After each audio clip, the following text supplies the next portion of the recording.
em Êxodo capítulo 7, versículo 14 até o versículo de número 25. Nós vamos continuar a nossa caminhada no livro de Êxodo.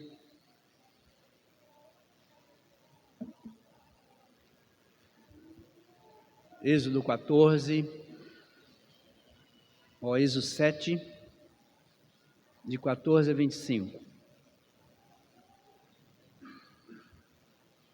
Disse o Senhor a Moisés: o coração de Faraó está obstinado e recusa deixar ir o povo. Vai ter com Faraó pela manhã, ele sairá às águas e estará à espera dele na beira do rio. Tomarás na mão o bordão que se tornou por serpente e lhe dirás: o Senhor, o Deus dos Hebreus, me enviou a ti para te dizer: deixa ir o meu povo, para que me sirva no deserto, e até agora não tens ouvido. Assim diz o Senhor: nisso saberás que eu sou o Senhor. Com esse bordão que tenho na mão, ferirei as águas do rio e se tornarão em sangue. Os peixes que estão no rio morrerão, o rio cheirará mal, e os egípcios terão nojo de beber água do rio. Disse mais o Senhor a Moisés: dize a Arão: toma o teu bordão e estende a mão sobre as águas do Egito, sobre os seus rios, sobre os seus canais, sobre as suas lagoas e sobre todos os seus reservatórios, para que se tornem em sangue. Haja sangue em toda a terra do Egito, tanto nos vasos de madeira como nos de pedra. Fizeram Moisés e Arão como o Senhor lhes havia ordenado. Arão, levantando o bordão, feriu as águas que estavam no rio, à vista de Faraó e seus oficiais, e toda a água do rio se tornou em sangue, de sorte que os peixes que estavam no rio morreram, o rio cheirou mal, e os egípcios não podiam beber a água do rio. Houve sangue por toda a terra do Egito. Porém, os magos do Egito fizeram também o mesmo com as suas ciências ocultas, de maneira que o coração de Faraó se endureceu e não os ouviu como o Senhor tinha dito. Virou-se Faraó e foi para casa, nem ainda isso considerou o seu coração. Todos os egípcios cavaram junto ao rio para encontrar água que beber, pois das águas do rio não podiam beber. Assim se passaram 7 dias, depois que o Senhor feriu o rio. Meus irmãos, nós vimos anteriormente que o Senhor já tinha mostrado para Moisés, Arão e para o Faraó, no milagre do cajado que se tornou em uma serpente, que ele agiria com poder sobre o Egito. A serpente do cajado de Arão e Moisés comeu as outras serpentes, isso demonstrando uma soberania de Deus sobre o que estava acontecendo. E agora inicia-se as pragas. As pragas que vêm sobre todo o Egito, que vai mostrar a soberania de Deus, o poder de Deus, o seu governo sobre toda a sua criação. As pragas, elas vão para mostrar para toda a terra o domínio do Senhor sobre todas as coisas. E nós vamos ver, meus irmãos, aqui nesse texto, alguns ensinamentos que nós precisamos de refletir para nós hoje, nesses dias, apesar de que a gente lê isso e deixa um pouco para lá, né? Isso aconteceu lá no Egito e nem sei se isso é verdade. Se você for ler algumas pessoas vão dizer que na verdade o que aconteceu foi que a água era barrenta, era vermelha, não sei o quê, mas o texto diz que até a água que estava nos potes se tornara em sangue. Então, é meio complicado você falar que era só porque a água era vermelha de terra. Na verdade, eu creio firmemente que o Senhor transformou o rio e toda a água do Egito em sangue.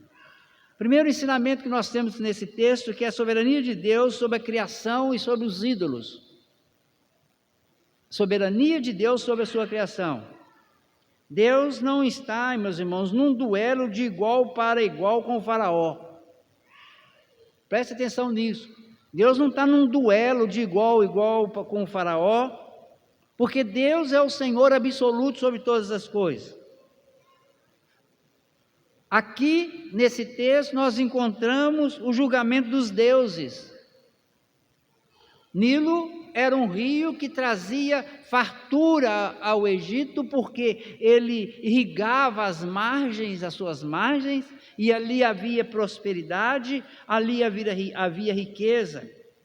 O Nilo era adorado como uma divindade, Ap, era a divindade que eles adoravam. Ao ferir o rio, Deus demonstra que a criação é um instrumento em suas mãos, não um objeto de adoração. Meus irmãos, Deus fere o rio para mostrar para aquele povo que a criação é dele, é um objeto na mão dele, para que o povo não adore a criação. Por isso Deus fere o Egito. E aí nós já podemos começar a refletir. Às vezes, meus irmãos, Deus fere as nossas idolatrias. Deus fere. Deus às vezes tira de nós aquilo que nós temos de mais importante, para que nós não idolatremos nada. Às vezes Deus fere o nosso ego, os nossos valores, aquilo que nós valorizamos. Tem gente que tem uma idolatria pelo corpo, aí vai ficando velho, não vou nem continuar com a história. Não, homem que eu estou. Tem gente que tem uma idolatria por objetos, né? Idolatria por um carro, vai lá e compra um carro elétrico do último modelo, e tá que lisa aquilo para um lado para o outro, aí de repente Deus permite uma Scania passa em cima. Ao ferir o rio, Deus demonstra que a criação é instrumento em suas mãos, não um objeto de adoração. Eu repito, nada no universo é autônomo, meus irmãos.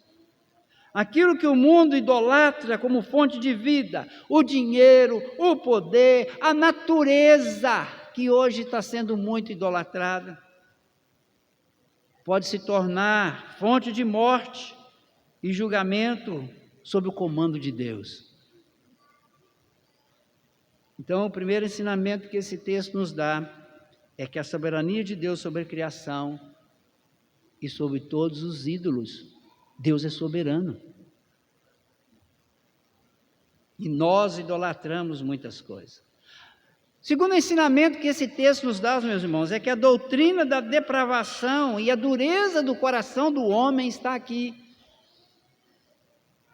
O verso 22 é muito emblemático, quando ele diz: porém os magos do Egito fizeram também o mesmo com suas ciências ocultas, de maneira que o coração de Faraó se endureceu e não os ouviu como o Senhor tinha dito.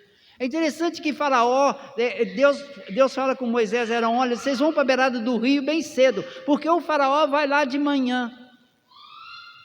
Está escrito aí no início. E o coração de Faraó está obstinado. Ele vai lá de manhã cedo. Meus irmãos, eu não sei o que ele ia fazer lá de manhã cedo. A filha dele também ia, né, quando Moisés era pequeno. Eu não sei se ele ia lá beber água, se ele ia tomar banho, se ele ia adorar o rio, o que ele ia fazer lá. Mas ele foi para lá de manhã cedo, e quando chegou lá, Moisés e Arão já estavam lá. E nesse versículo 22 nos mostra que mesmo diante do milagre, o coração de Faraó se endureceu. Uma incapacidade, meus irmãos, total. O sinal externo, o milagre, não tem poder para converter o coração se não houver uma manifestação uma operação interna do Espírito Santo no coração do homem. Deus pode fazer milagre do jeito que for. Os sinais externos não amolecem o coração do homem. Então o faraó, ele teve seu coração cada vez mais endurecido. O faraó viu o sangue, mas não viu Deus.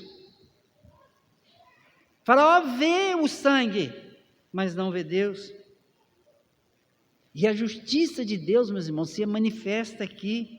O endurecimento é tanto um ato de Faraó quanto um juízo judicial de Deus. Se você abrir sua Bíblia aí em Romanos, capítulo 9, vai citar esse acontecimento aqui. Romanos 9, versículos 17 e 18. Porque a Escritura diz a Faraó: para isto mesmo te levantei, para mostrar em ti o meu poder, a justiça, e para que o meu nome seja anunciado por toda a terra. Versículo 17, agora o versículo 18. Logo tem ele misericórdia de quem quer e também endurece a quem lhe apraz. Logo ele tem misericórdia de quem ele quer e ele endurece o coração de quem lhe apraz. A justiça de Deus, demonstrada no endurecimento no coração de Faraó, é tanto um ato dele, porque ele vê o milagre, mas vê o sangue, mas não vê Deus, e é um juízo judicial de Deus. Meus irmãos, Deus entrega o pecador à sua própria teimosia como forma de castigo. E aqui, muitas das vezes, nós mesmos, servos do Senhor, acabamos nos entrando nisso. Nós, às vezes, Deus nos entrega a nossa teimosia para que nos discipline. Nós somos teimosos demais. Nós queremos as coisas do nosso jeito, nós queremos as coisas do nosso tempo, nós não queremos mudar o nosso coração. Teimosia é uma forma de castigo para a nossa vida. Terceiro ensinamento que esse texto nos dá é a insuficiência da religião falsa. Os magos, que está aí também nesse versículo 22, que os magos fizeram, e os magos do Egito, eles conseguiram replicar o sinal por meio das suas artes ocultas e seus truques. Não me pergunte como que eles fizeram isso, que eu não sei. Só sei que fizeram. A imitação não é a autoridade. Uma coisa interessante. A distinção entre o poder real de Deus e as falsificações satânicas ou humanas, os magos puderam aumentar o problema, porque eles retiram água. De onde eles acharam a água limpa para transformar? Vocês reparem que depois que transformou, Deus transforma a água do rio, a água dos lagos, até as que estavam no jarro, mas eles cavucam, o subsolo não transformou em sangue, porque eles cavucam a margem do rio e tiram a água do subsolo para beber. É o que o texto está dizendo. E os magos transformam também a água em sangue. Mas uma coisa interessante, eles não conseguem reverter o que está acontecendo. Eles não conseguem desfazer, transformar ou tirar, transformar o sangue do Nilo em água limpa. Eles conseguem transformar a água em sangue, mas não revertem a situação. Eles não conseguem reverter a praga. Meus irmãos, o mundo pode imitar as formas de poder de Deus,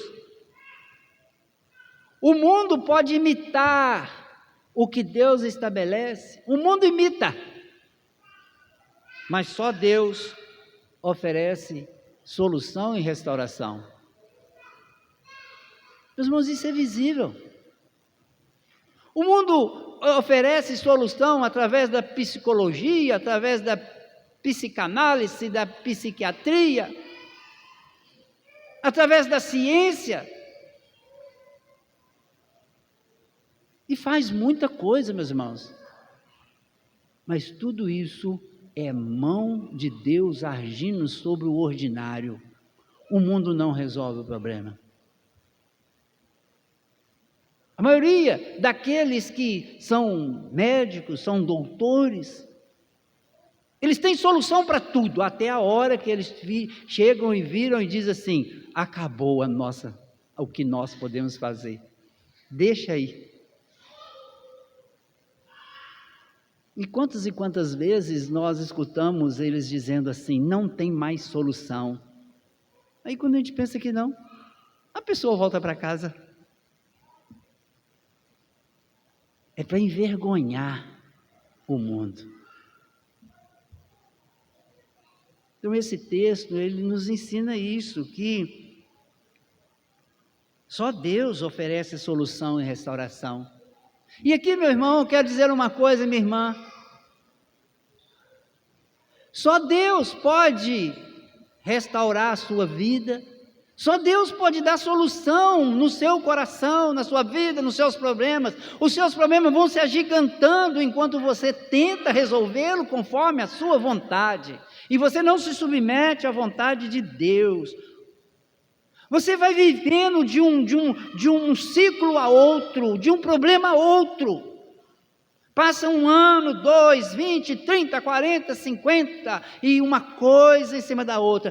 Há um momento, dá aquele momento de alegria, porque a minha alegria está em ser assim, fazer isso, fazer aquilo, e você se esquece que só Deus pode preencher o vazio do seu coração.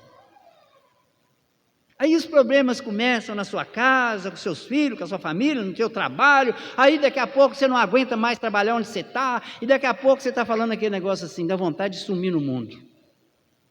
Quantas vezes aconteceu isso com a minha vida no passado?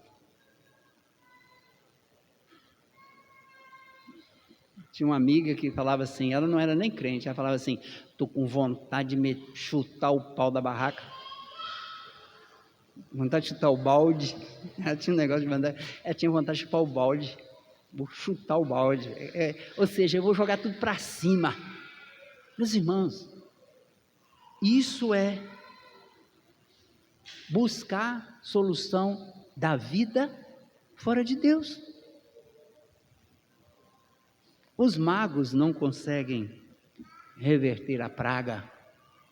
O mundo não consegue reverter a insatisfação que o homem tem no seu coração pela ausência de Deus.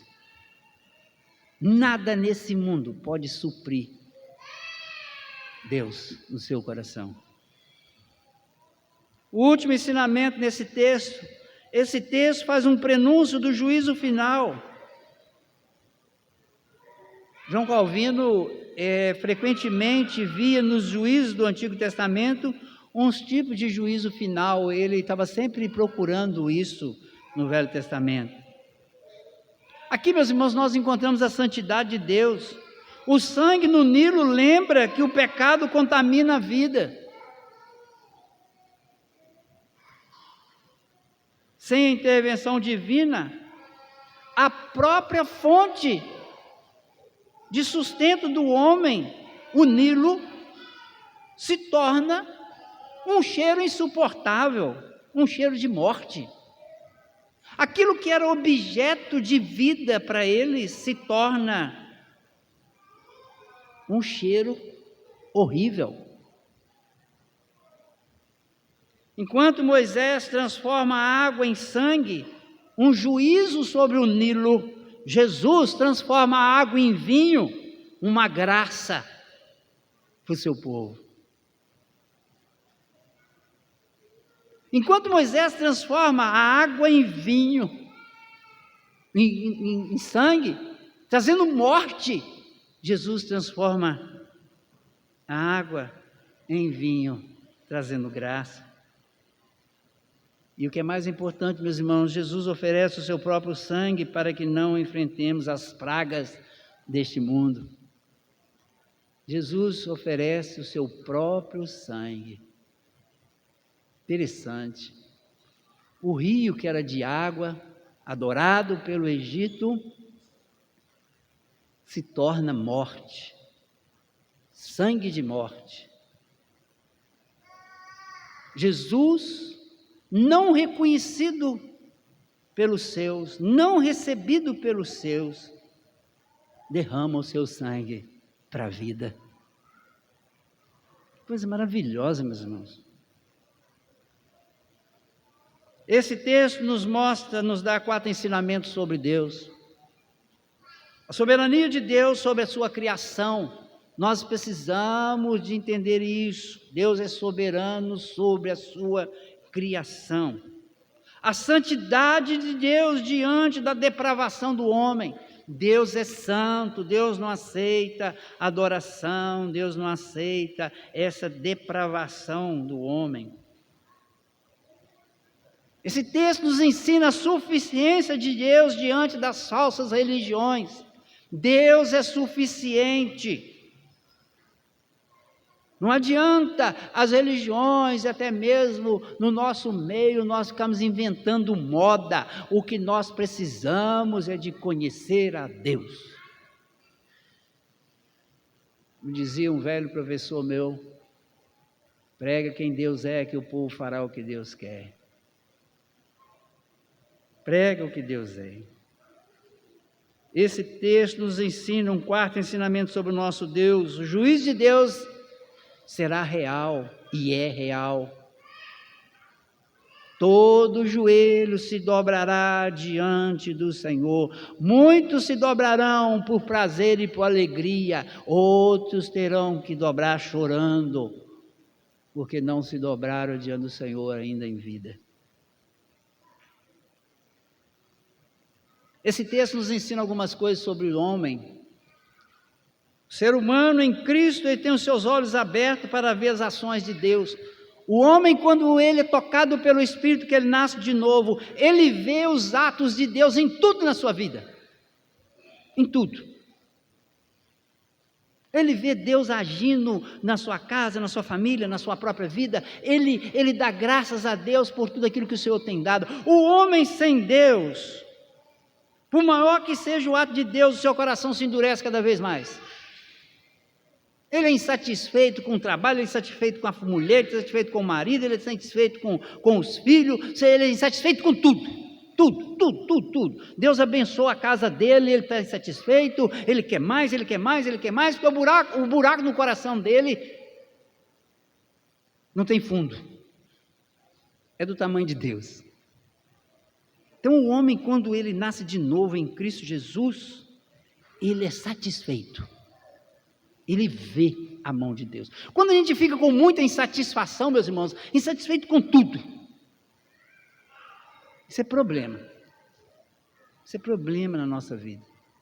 E nós precisamos de tentar descobrir o que é que está acontecendo, para que a gente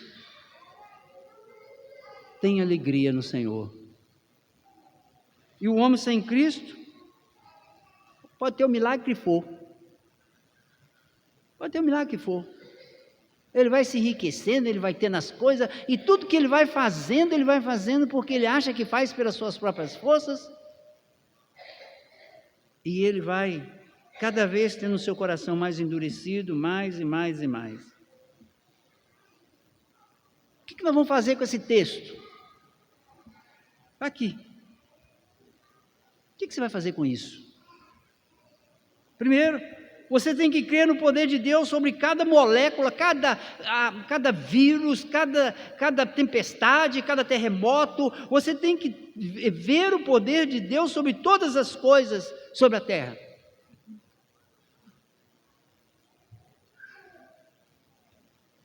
Por isso nós lemos o texto Jesus andando sobre as águas. Porque a criação, não importa se é um vírus da gripe que está aí assolando, ou se é uma nova Covid, ou se é uma tempestade, ou se é um maremoto, ou se é um tsunami, ou se é um terremoto, se é uma guerra, ou se é o governo A, o governo B, não importa. O Senhor é Senhor sobre todas as coisas. Ele mata quem Ele quer, Ele dá vida a quem Ele quer, Ele troca o governo do jeito que Ele quer. Pode haver guerra, pode jogar bomba, pode fazer o que for. O Senhor é Senhor. Ele é o Senhor e dono da sua criação. Segundo ensinamento que você precisa de guardar no seu coração nesse dedo: cuidado com o pecado que te cega e te afasta da submissão de Deus. Cuidado, porque às vezes Deus está fazendo as coisas na sua vida e você continua olhando para alguma idolatria que você tem no seu coração e que te cega naquilo que Deus faz para você. Cuidado com isso. Que às vezes Deus está falando e nós continuamos pecando. Terceiro ensinamento: só a palavra de Deus tem autoridade sobre todas as coisas. Os magos podem até transformar a água em sangue, mas quem pode voltar de sangue para água é só o Senhor. Eles podem até te enganar, mas a autoridade é do Senhor. E a palavra de Deus tem autoridade sobre todas as coisas. Nada está acima da palavra do Senhor. Não importa a filosofia, não importa o pensamento, a palavra do Senhor está sobre todas as coisas. Sua esperança, meu irmão e minha irmã, está na ação única e exclusiva de Deus. A nossa esperança está na ação única e exclusiva de Deus. Se Deus não agir, não adianta você espernear. E eu quero dizer uma coisa aqui: o primeiro lugar que Deus quer agir, meu irmão e minha irmã, é no seu coração. Cuidado para você não ficar assim: porque a minha mulher é assim, porque o meu marido é assim, porque essa igreja é assado, porque o pastor é colar. Se o pastor fosse mais simpático, eu ia ser membro dessa igreja. Eu já escutei isso muito aqui.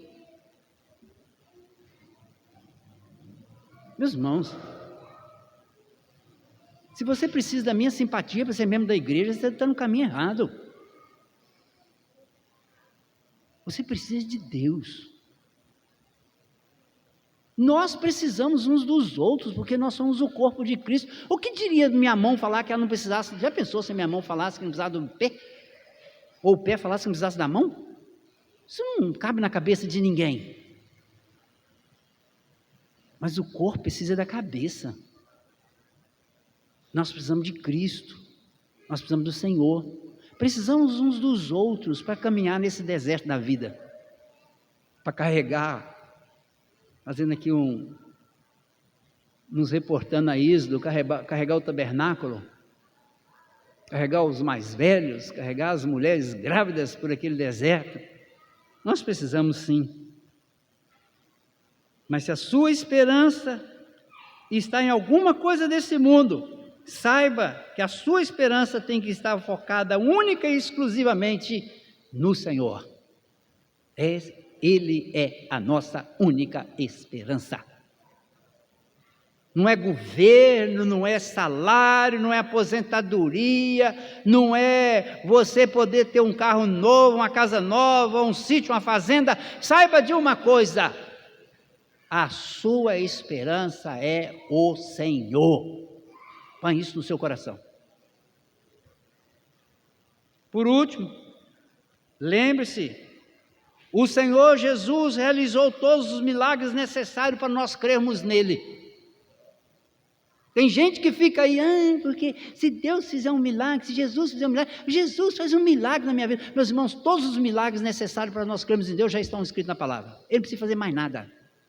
Se você não acredita no que ele escreveu inspirado pelo Espírito, você não vai acreditar em nada que você vê. Porque se você não acredita no que está registrado, esquece. Esquece. Então, ele já realizou tudo que ele tinha que realizar. E o que ele precisa, e o que nós, não que ele precisa, mas que nós precisamos, é que ele realize mais e mais no nosso coração. É isso que nós precisamos.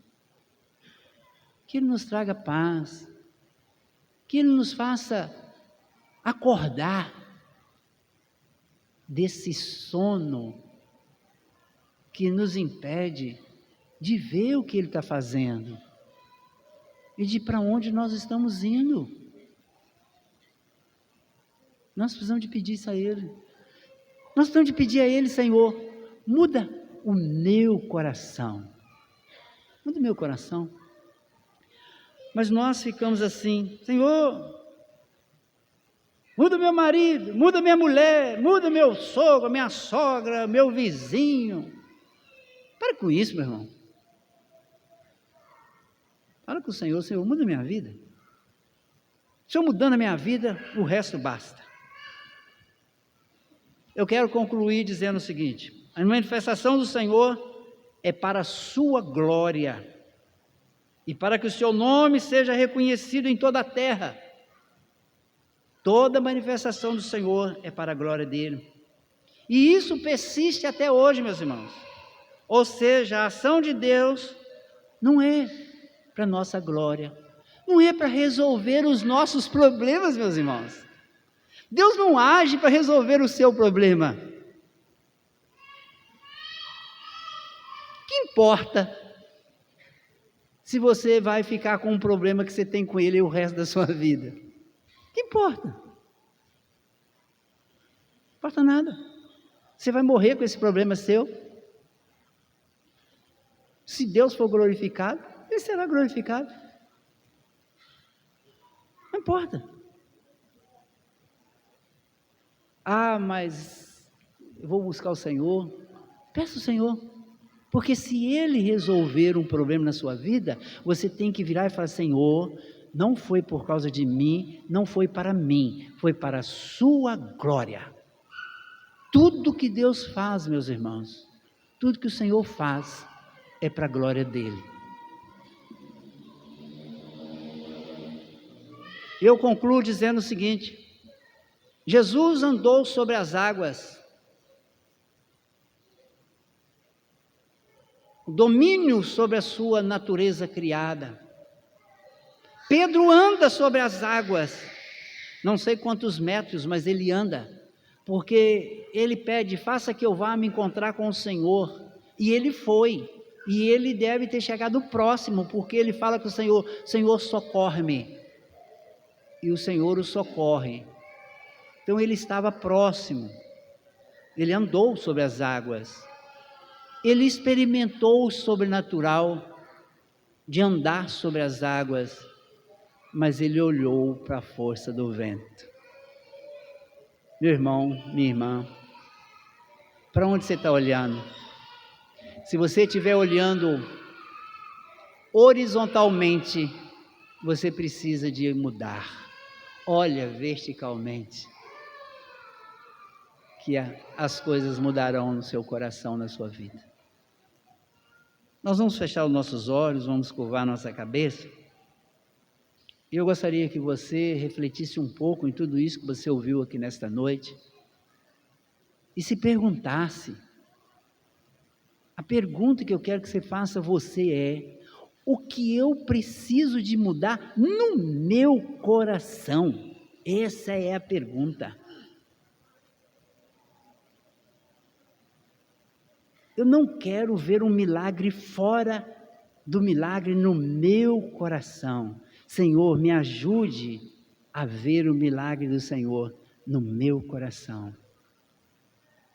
Essa é a pergunta que eu quero que você responda durante alguns instantes em oração silenciosa.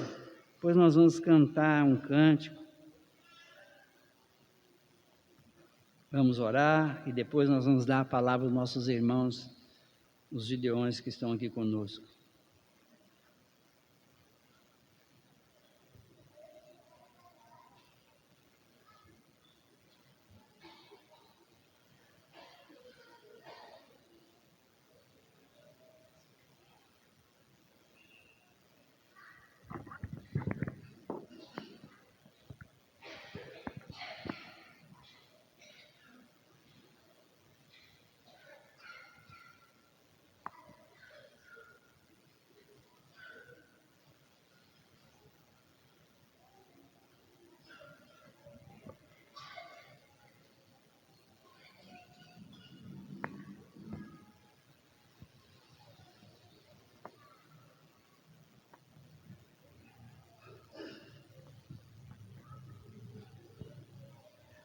A Deus supremo benfeitor, anjos e homens deem louvor. A Deus o Filho, a Deus o Pai, e a Deus Espírito glória dai. Amém. Vamos colocar em pé. 2 Timóteo capítulo 4, versículo 5. A palavra diz assim: Tu, porém, sê sóbrio em todas as coisas,